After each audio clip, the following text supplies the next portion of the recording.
자, 이제 느헤미야서 9장 말씀이 이제 거의 굉장히 긴 장입니다. 네, 이 전체가 아마 신약과 구약 성경을 총괄해서 기도문으로 이렇게 긴 내용은 아마 이게 처음이라고 저는 생각이 됩니다. 근데 이 기도 내용 중에서 뭐를 해달라, 뭐를 해달라, 기도응답 해달라는 남이 없고, 역사적인 어떤 일들을 내가 상고하면서 그동안에 있었던 하나님의 인도하심과 복주심과 오래 참으심과 은혜에 대해서 이렇게 계속해서 이렇게 열거하는 어떤 그런 내용이라는 것을 우리가 이해할 수 있습니다. 자, 우리 이 시간에 좀 길지만 느헤미야서 9장 9절부터 마지막 절까지 천천히 읽도록 하겠습니다. 자, 느헤미야서 9장 9절부터입니다.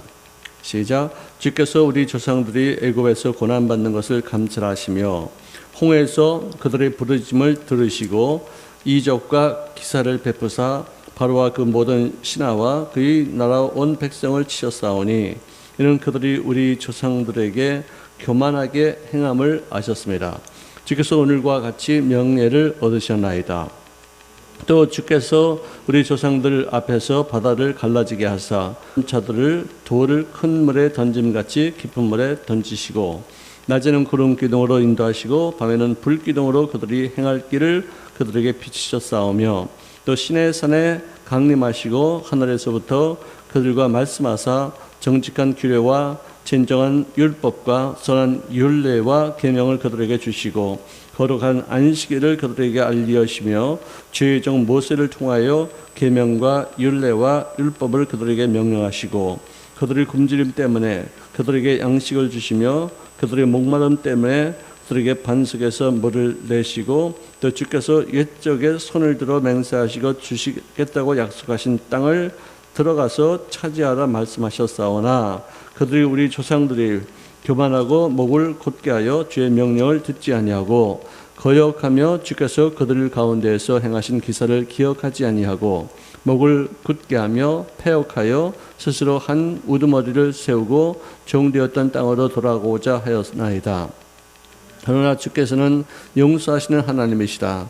은혜로우시며 긍휼히 여기시며 더디 노하시며 인자가 풍부하심으로 그들이 버리지 아니하셨나이다. 또 그들이 자기들을 위하여 송아지를 보호 만들고 이르기를 이는 곧 너희를 인도하여 애굽에서 나오게 한 신이라 하여 하나님을 크게 모독하였사오나 주께서는 죄의 크신 긍휼로 그들을 광야에 버리지 아니하시고 낮에는 구름 기둥으로 이 그들에게 떠나지 아니하고 길을 인도하며 밤에는 불 기둥이 그들이 갈 길을 비추게 하셨사오며 또 주의 선한 영을 주사 그들을 가르치시며 주의 만나가 그들의 입에서 끊어지지 않게 하시고 그들의 목마름을 인하여 그들에게 물을 주어 40년 동안 그들에서 기르시되 부족함이 없게 하심으로 그 옷이 헤어지지 아니하였고 발이 부르트지 아니하였사오며 또 나라들과 족속들을 그들에게 각각 나눠 주심에 그들이 시온의 땅 곧 헤스본 왕의 땅과 바산 왕의 옥의 땅을 차지하였나이다. 주께서 그들의 자손을 하늘의 별같이 많게 하시고 전에 그들의 열조에게 들어가서 차지하라고 말씀하신 땅으로 인도하여 이르게 하셨으므로 그 자손이 들어가서 땅을 차지하되 주께서 그 땅 가나안 주민들이 그들 앞에 복종하게 하실 때 가나안 사람들과 그들의 왕들과 본토 여러 족속들을 그들의 손에 넘겨 임의로 행하게 하시매 그들의 견고한 사업들과 기름진 땅을 점령하고 모든 아름다운 물건이 가득한 집과 판 우물과 포도원과 감람원과 허다한 과목을 차지하여 배불리 먹고 삭지고 죄의 큰 복을 즐겼사오나 그들은 순종하지 아니하고 주를 거역하며 주의 율법을 등지고 주께로 돌아오기를 권면하는 선지자들을 죽여 주를 심히 모독하였나이다. 그러므로 주께서 그들의 대적의 손에 넘기사 그들을 곤고한 일을 당하게 하시며 그들이 환난을 당하여 주께 부르짖을 때에 주께서 하늘에서 들으시고 주의 크신 긍휼로 그들에게 구원자들을 주어 그들을 대적의 손에서 구원하셨거늘 그들이 평강을 얻은 후에 다시 주 앞에서 악을 행함으로 주께서 그들이 원수의 손에 버려두사 원수들에게 지배를 당하게 하시다가 그들이 돌이켜 주께 부르심에 주께서 하늘에서 들으시고 여러 번 죄의 긍휼로 건져내시고 다시 죄의 율법을 복종하게 하시려고 그들에게 경계하였으나 그들이 교만하여 사람이 준행하면 그 가운데서 삶을 얻은 주의 계명을 듣지 아니하며 주의 규례를 범하여 고집하는 어깨를 내밀며 목을 굳게 하여 듣지 아니하였나이다. 그러나 주께서 그들을 여러 해 동안 참으시고 또 주의 선지자들을 통하여 주의 영으로 그들을 경계하시되 그들이 듣지 아니하므로 열방 사람들이 손에 넘기시고도 주의 크신 긍휼로 그들을 아주 멀리하지 아니하시며 버리지도 아니하셨사오니 주는 은혜로우시고 불쌍히 여기시는 하나님이시니이다. 우리 하나님이여 광대하시고 능하시며 두려우시며 언약과 인자하심을 지키시는 하나님이여 우리와 우리들과 방백들과 제사장들과 선자들과 조상들과 주의 모든 백성이 아수르 왕들이 때로부터 오늘까지 당한 모든 환난을 이제 작게 여기지 마옵소서. 그러나 우리가 당한 모든 일에 저는 공의로우시니 우리는 악을 행하였사오나 주께서는 진실하게 행하셨음이니이다. 우리 왕들과 방백들과 제사장들과 조상들이 죄의 율법을 지키지 아니하며 주의 명령과 주께서 그들에게 경계하신 말씀을 순종하지 아니하고 그들이 그 나라와 주께서 그들에게 베푸시는 큰 복과 자기 앞에 주신 넓고 기름진 땅을 누리면서도 주를 섬기지 아니하며 악행을 그치지 아니하였으므로 우리가 오늘날 종이 되었는데 곧 주께서 우리 조상들에게 주사 그것이 열매를 먹고 그것이 아름다운 소산을 누리게 하신 땅에서 우리가 종이 되었나이다. 우리 죄로 말미암아 주께서 우리 위에 세우신 이방 왕들이 이 땅의 많은 소산을 얻고 그들이 우리 몸과 가축을 임의로 관할하오니 우리 곤란이 심하오니 우리가 이 모든 일로 말미암아 이제 견고한 언약을 세워 기록하고 우리들이 방백들과 레위 사람들과 제사장들이 다 임봉하나이다 하였느니라. 할렐루야. 이 내용은 우리들이 어떻게 잘못했는가, 거기에 대한 우리들이 회개, 또 하나님이 거기에 또 인자하심을 베풀고 용서하시고 또다시 기회를 주셨는데 이게 계속 반복되는 것이, 이거 우리들의 모습하고는 너무나도 똑같아요. 참 변화되지 않아요. 좀 좋아지면은 교만해지고, 나빠지면은 악을 쓰고 부르짖고, 또 좋아지면은 또 교만해지고, 이게 반복이에요, 반복. 이 사사기도 가만히 보면은 곤경을 당합니다. 그다음에 하나님 앞에 부르짖어 기도합니다. 회개합니다. 그러니까 하나님께서도 그 곤경에서 구해 주시고 또 복을 주시요. 또 복을 주니까 또 교만해져 가지고 또 하나님 앞에 또 범죄해요. 또 어려운 일을 당하여 회개해요. 하나님의 복을 주세요. 또 교만해져요. 회개해요. 또 범죄해요.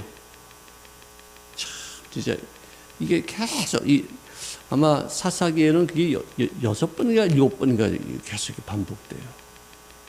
이 느헤미야도 그렇지 않습니까? 느헤미야는 참 진짜 이 성경의 아주 달인인 것 같아요. 어떻게 이렇게 모세 오경을 꿰뚫어서 이렇게 표현하는지.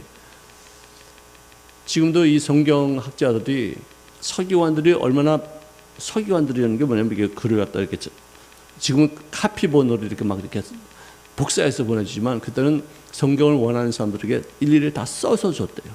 근데 그 쓰는 그 내용이 1.1에 점 하나도 틀리지 않게끔 쓰는. 근데 그게 지금 이 사본이 발견됐는데 옛날 사본하고 보면은 거의 뭐 99.999%가 같은. 정말 기가 막힌 얘기죠. 그래서 그 성경을 사모하는 사람들은 굉장히 율법적이고 굉장히 자기 자신을 깨끗이 하고 성경을 쓸 때는 집중하기 위해서 모욕제기하고 금식하면서 그냥 그걸 갖다 하나도 틀리지 않게. 그걸 틀리는 것은 하나님 앞에 엄청난 그 범죄로 여김받아져서 그런 일들을 이렇게 지속해왔다고 그렇게 말합니다. 자, 이런 어떤 그 역사적인 어떤 반복, 이것이 우리들에게는 임하지 말아야 되지. 우리 한국도 지금 그런 것 같아요. 우리가 택함 받을 때 우리 대한민국이 잘난 거 아무것도 없었어요. 피비린내나는 일본의 학정이 있었어요. 왕을 독설하고 또 황후를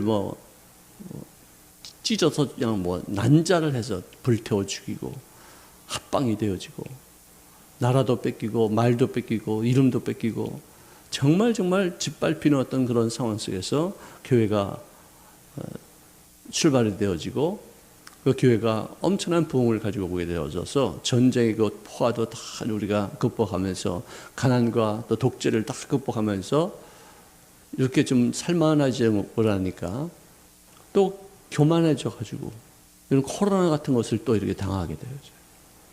우리가 교만한지도 몰랐어요. 우리가 얼마나 잘 살고 우리가 얼마나 똥덩어리고 있는지도 몰랐었어요. 남들을 없이 여기고 가난한 나라 사람들을 아주 우습게 여기고 그들이 우리에게 와서 정말 그 사람들의 말로 팔려서 온 거 아니었어요? 종으로 온 거 아니에요? 여기로 왔잖아요. 아주 학대하고 우리가 언제 또 이렇게 크게 뭐 밤낮 학대당하는 사람들이 그들을 또 학대하고 있는 거예요. 그럼 뭐 온갖 죄악의 온상이죠. 뭐 나라가 전체가 다 죄악으로 그냥 물들어져 있어요. 그러니까 하나님께서 이런 뭐 우리에게뿐만 아니라 전 세계 인류가 다 그런 모습이었어요. 전쟁도 이렇게 많지 않죠. 민주주의라는 어떤 이름 하에서 정말 안정된 그런 모습을 갖고 있고 노력하고 애쓰고 땀 흘리기만 하면 다 자기는 얻을 수 있는 어떤 그런 사회적인 분위기를 갖추고 있으니까 정말 인간이 교만했죠. 참 이런 상황 속에서도 우리가 정말 하나님의 선하심과 주님의 인자하심과 우리가 하나님의 이름을 욕되기까지 했던 일도 수도 없이 많은데도 또 넘어가시고 또 용서하시고 또 자비를 베풀어 주신 것을 느헤미야가 아주 뼈가 저리도록 깨닫게 되어져요. 그리고 나서 맨 마지막 38절에 보니까 지금도 우리 곤란이 심하오며 우리가 이 모든 일로 말미암아 이제 견고한 언약을 세우겠다. 그래서 그것을 기록한 다음에 우리 방백들과 레위 사람들과 제사장들이 즉 지도층에 있는 사람들이 거기다가 다 임봉을 했다. 그게 뭐냐? 무슨 말이냐? 사인했다는 거예요. 다시는 죄를 짓지 않겠다. 다시는 이런 억세에 반복하는 데 가담하지 않겠다. 다 사인을. 그러고 나서 10장에는 그 사인한 사람들의 이름이 꽉 적혀 있어요.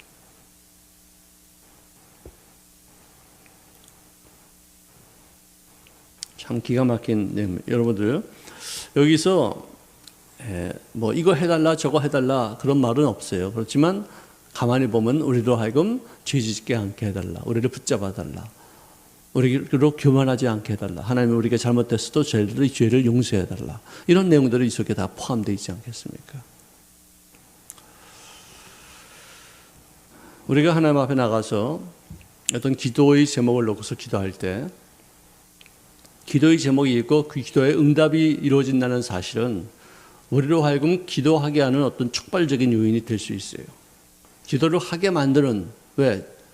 응답이 있으니까. 응답 없는데 누가 기도할 사람은 어디 있어요? 나의 소원이 이루어진다는데 기도 안 할 사람 어디 있겠어요? 그래서 기도하는 거예요. 근데 기도하는 목적은 그 기도의 제목이 응답받는 것이 목적이 아니에요. 물론 그게 목적이죠. 일단은 눈에 보이는 목적인데 결국은 이 응답받기까지 하나님 앞에 가까이 나가면서 주님 앞에 부르짖고 영의 세계를 체험하는 것. 그래서 내가 변화받는 것. 내가 진정한 예수 믿는 사람답게 사는 것. 이것이 목적이에요. 제가 지난주에도 며칠 전에도 얘기를 했죠. 강가에서 줄을 갖다가 이게 저기다 걸어서 거기다 걸어놓고서 강둑에 그 말뚝에다 걸어놓고서 땡겨. 그러면 강둑이 나한테 옵니까? 내가 그놈한테 갑니까? 저 강둑한테 내가 가는 거예요. 하나님 앞에 나와서 기도하고 주시옵소서 하지만 이 주는 달라고 땡기는데 내가 점점점 올라가는 거예요. 점점점 영적으로 신령해지고 점점점 하나님과 더 깊은 교제를 이루게 되어지고 하나님의 원하시는 바의 모습으로 바뀌어지는 거예요. 내가 이런 기도를 제목 놓고서 기도했는데 나중에 보니까 이 기도 제목이 이게 아니구나. 내가 우리 남편이 이렇게 변화됐으면 좋겠다. 내가 이렇게 돈이 좀 많았으면 좋겠다. 내가 좀 이런 직장에 좀 갔으면 좋겠다. 그렇게 해서 기도했는데 결국은 내가 변화되는 거예요. 내가 그 일에 합당한 모습으로 바뀌어지는 것이 기도 제목. 응답됐다는 거예요. 아멘. 자, 우리 대한민국 사람들은 기도하는 민족이라는 큰 장점 내지는 소문을 듣고 있어요. 왜? 전 세계에서 이렇게 기도하는 그런 민족이 이렇게 많지가 않아요. 자, 그렇다면 우리가 하는 그 모든 기도 내용이 정말로 성경적인 이 느헤미야 같은 이런 기도를 하는 것이냐, 아니면 샤머니즘적인 기복적인 기도가 되느냐. 옛날에 우리 어머니, 우리 할머니들이 장독대에다가 냉수 떠놓고서 미나이다 미나이다 뭐 칠성님께 미나이다 뭐 신령님께 미나이다 뭐 우리 집안에 뭐 오한이 없게 하시고 뭐 이거 했었어요. 나도 그거 들은 기억이 나요. 우리 할머니도 했었고 우리 엄마도 했어요. 내가 지금 나이가 지금 몇인데 지금도 아직도 우리 어머니를, 우리 모친을 내가 엄마라고 말하는 건 좀 이상하죠. 참. 엄마는 엄마인 것 같아요. 평생 엄마인 것 같아요. 자, 내가 하는 기도가 성경적인 기도인가 아니면은 기복적인 기도인가, 무엇이 다른가는 것을 우리가 한번 제시를 해볼 필요가 있어요. 우리의 기도 가운데 응답받기 위해서, 복받기 위해서만 하는 그런 기복성이 다분한 어떤 내용이 없지 않은 것인가, 이런 질문도 가능하겠죠. 한국교회 기도운동에 이런 양면적인 얘기가 있어요. 하나님 보시기에 합당한 그 기도도 있고 또 자기 어떤 소원만 이루기 위해서 하는 기도도 있어요. 뭐 기도를 어떤 뭐 일주일 기도, 뭐 다니엘 기도, 또 특별히 다니엘은 3주 기도 응답이 하루 동안에, 하루 만에 이루어졌는데 그 기도 응답을 가지고 오는 천사를 방해하는 마귀의 세력들이 있었기 때문에 21일까지 늦어졌다. 그래서 우리가 포기하지 않고 21일 동안은 최소한 기도를 해야지만 된다. 그래가지고 20일을 작정해서 기도하는 사람도 있고 40일 기도하는 사람도 있고, 뭐냐? 목적이 있으니까. 그렇지만 그 목적을 갖고서 기도하면서 자기는 하나도 변화되지 않고서 그 목적만 달성한다? 하나님의 손해나는 장사하는 거예요. 하나님이 그렇게 하는 자본주의가세요. 본문은 공산주의자가 아니에요. 하나님은 본문은 공산주의는 어떤 때 나타나 자발적으로 남들에게 베푸는 그런 모습은 하나님이 허락하셨어요. 그렇지만 있는 사람 것을 뺏어가지고 가난한 사람들에게 나눠주는 것은 전체를 다 병들게 하는 거예요. 생산력을 감소시켜요. 사람들을 나태하게 만들어요. 전부 다 가난하게 만들어요. 교회가 실패한 것이, 내가 늘 말하지만 초대교회 때 있었던 그런 자비와 긍휼하심, 그리고 여러 불우한 이웃들에게 베푸는 이런 것이 좀 많이 약해졌어요. 있는 사람들에게 가르쳐서 너 있는 거 갖고서 네 복을 누리고 떵떵거리고 배 채우고 그런 것으로 하지 말고 좀 좋은 일에, 좀 선한 사업에 좀 한번 해봐라.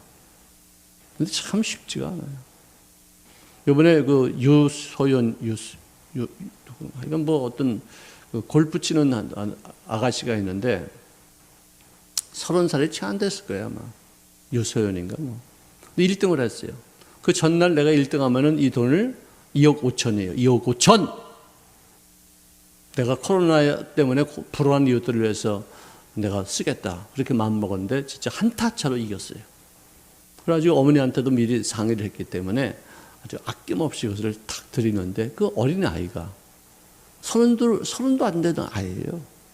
옛날에 30살 정도 되면은 되게 노숙하고 지는 어른이라고 생각하는데 지금 내가 이렇게 보면은 애도 그런 애가 없어요. 나도 그때 당시 진짜 한심했지, 진짜. 근데 뭐 지가 뭐 잘난 줄 알고 그랬지. 근데 그런 아이가 정말 어떻게 보면 철없는 아이인데 그런 아이가 그 돈을 희사하는 거예요. 요즘은 희사하는 돈을 어떻게 쓰는지 내가 잘 모르겠지만 어쨌든 걔는 희사하는 것으로 하나님이 기억하셨어요. 쓰는 사람들 이거 조심해야 돼요. 그런 돈 잘못 쓰면은 진짜 형벌받아요. 요즘은 이상하게 이렇게 뭐 무슨 기부하고 뭐 이런 거, 무슨 선한 사업하는 거, 어떤 아픈 사람들 위해서 기도, 뭐 이렇게 텔레비도 나오고 뭐 이렇게 뭐 세계 어떤 그 불우한 이웃들을 위해서 기도. 그 돈이 정말로 그들에게 몇 %나 갈까? 그 사람들이 그 돈을 주러 가기 위해서 비행기를 타요. 어떤 사람은 그걸 비즈니스를 타고 가. 그 돈 갖고. 그리고 그 사람들이 그렇게 나눠주고 어떤 그 NGO들 거기서 일하는 어떤 그 CEO들이 돈을 무지하게 받아요. 다 기부금으로 나눠주는 게 한 40% 될까 말까. 나머지는 다 자기들이 비용으로 쓰는 거예요. 그게 무슨 기부일까? 그 사람들이 좀 이거 좀 어떻게 좀 절약해서 자기들이 어떤 비용을 좀 더 좀 줄여서 또 가난한 사람들이 더 많이 이렇게 나눌 수 없을까? 이런 생각도 하지만 어쨌든 하여간 이 기부금을 받아가지고 쓸 때는 그걸 잘 정확하게 어떻게 썼다는 것이 이렇게 나와야지 드리는 사람들이 참 좋지 않어요. 저에게 누가 나한테 선기부하라고 그러면 저는요, 내 돈 보태가지고 같이 이렇게 돼요. 내가 뭐 자랑이 아니라 될 수 있으면은 그분이 낸 돈이 허튼 데 쓰지 않도록 제가 그런 마음으로 다 이렇게 쓰고서 그들이 받은 것을 직접 그 사람들에게 연결시켜서 감사하다. 난 연결만 시켜주는 것이지 내가 그걸 써가면서 이렇게 뭐 하는 것이 아니에요. 그렇게 하려고 무지하게 노력해왔어요. 지금까지. 정말 이 돈에 대해서 깨끗해야지 내가 또 뭐 하다가 또 이런 말까지 하는지 모르겠네요. 네, 시간이 너무 많이 가네요. 저 시계가 고장났어요. 어저께 여기 수리하느라고 아마 다 전기가 빠졌다 드러난 것 같습니다. 자, 여기까지만 얘기하고서 또 내일 또 말씀을 나누기로 하겠습니다. 사랑하시는 주님 고맙습니다. 주의 성령님, 우리가 내 자신의 영달을 위해서, 자녀들을 위해서, 또 신유와 또 직장 승진을 위해서, 사업을 위해서, 응답받기만 위해서 열심히 기도한다면은 참으로 너무나도 어리석은 모습이 아닌가 생각이 듭니다. 응답이 기도의 목적이요, 그것이 전부라고 생각하는 것은 너무나도 이기적이고 또 굴복적인 신앙임을 깨닫습니다. 기도 응답은 보너스여 선물이 돼 더 큰 문제는 내 자신의 변화가 이루어지지 않고 기도 응답되는 것이 얼마나 위험한 것이겠습니까? 부디 주의 성령님, 저를 하여금 기도 응답되는 것에 충격받고 그를 통해서 우리가 더욱 주님 앞에 가까이 나가 하나님의 원하시는 바의 모습으로 조금씩이나마 변화되어지고 성장될 수 있기를 원합니다. 기도는 반드시 응답되지만 그것이 목표가 아니라 하나님과 관계를 더욱 깊이 이루어지는 과정으로 삼게 도와 주시옵시고, 하나님께서 나를 통해서 당신의 뜻을 이뤄나가는데 쓰임받으시는 여성이 되어지게 성령님 우리를 주장하여 주시기를 간절히 바라오며 예수님의 이름으로 기도합니다. 아멘.